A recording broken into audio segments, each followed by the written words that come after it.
Hello friends, hope you are doing well. In today's video, we are going to fix all kind of Wi-Fi issues on Windows 10. So as you can see, when I'm trying to click on my Wi-Fi icon, there is no Wi-Fi option available. So in this video, I will show you some methods to fix all kind of Wi-Fi issues. So without wasting your time, let's start with our first method. You can try. Right click on your Wi-Fi icon, then click on troubleshoot problems. Now select the Wi-Fi option to troubleshoot your Wi-Fi, then click on next.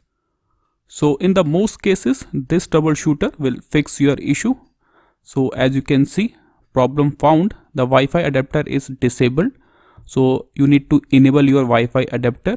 Click on this option, try these repairs as an administrator, click on it. Now wait for a few seconds. So as you can see, troubleshooting has been completed and my issue has been fixed. You can see the tick and now you can see the Wi-Fi options are available. So in the most cases, this troubleshooter will fix your issue.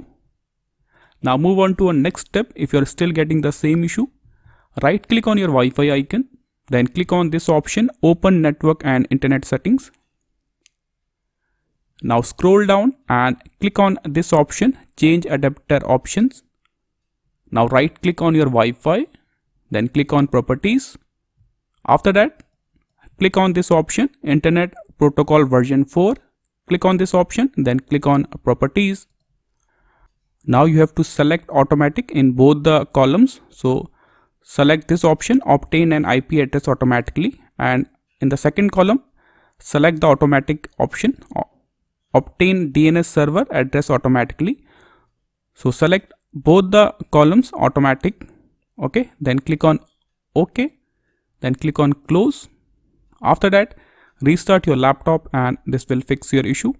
Now move on to a next step. If you are still getting the same issue, open this page again, then click on this option, network reset. Now click on this option, reset now. So this will reset your network settings and this option will also help you to fix your network related issues. You can try this option as well. Now move on to our next step. Disable your manual proxy if you are using any manual proxy in your laptop. So to disable your proxy, click on your Windows icon, then type proxy and you will see the option here at the top, proxy settings. Click on it. So if you are using any manual proxy, simply turn off your manual proxy. So simply disable your manual proxy. This will also help you to fix your Wi-Fi related issues. Move on to our final step you can try is check your network driver, your Wi-Fi driver. So for this, right click on your Windows icon, then click on device manager. Now here you will see this option, network adapters. Expand this option and this is my Wi-Fi driver. You can see wireless LAN. This is my Wi-Fi driver. Update your Wi-Fi driver. Right click on it, then click on update driver, then click on browse my computer, then click on let me pick from. Now select your Wi-Fi driver, then click on next. So this will update your Wi-Fi driver. That's it, successfully updated. Click on close. After that, restart your laptop and this will fix your issue. So these are the steps you can try. This is all for the video. Thank you.